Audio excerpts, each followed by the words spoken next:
للدرجة دي هي القراءة مفيدة؟ ليه كل ما بكون في مكان، بخرج خروجة، قاعد في كافيه، قاعد في جنينة، بشوف ناس بتقرأ؟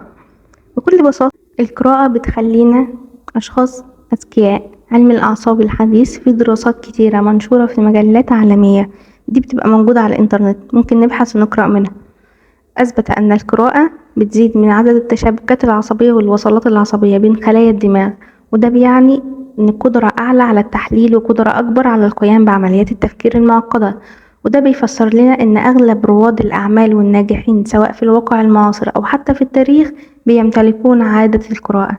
غير كده كمان إن المعرفة كلما زادت على الإنسان كلما أصبح يرى نفسه والآخرين والعالم بصورة أكثر انفتاحا وعمقا وتقبلا. غير كده كمان لما الإنسان يقرأ كتب كتيرة بيبني موسوعة في ذهنه.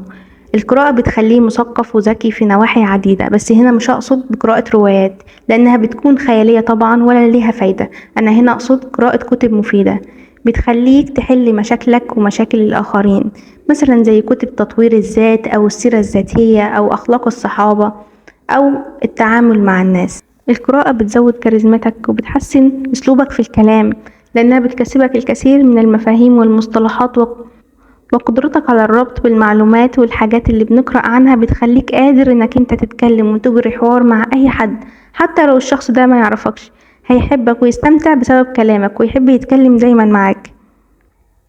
القراءة بتعمل منك شخص افضل كل يوم، من تطوير، من تفهم نفسك بعمق من خلال التعرف على شخصيات بتشاركك نفس الصفات.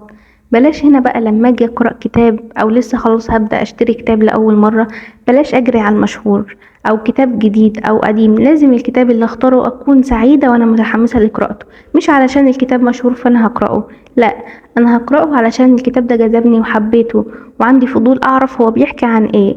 القراءة من اجل المتعة والاستفادة. القراءة بتخليك تلف العالم كله من غير ما تخرج من باب اوضتك بكل بساطة. بتخليك كمان تتعرف على ناس كتير وشخصيات فريدة من غير ما تشوفهم.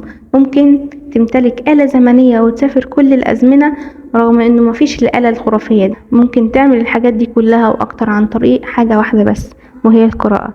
الإنسان الذي لا يقرأ لا يرى الحياة بشكل جيد أبدا. وبكده وصلنا لنهاية الفيديو. ياريت ما تنسوش تعملوا اللايك والشير والسبسكرايب. مع السلامة.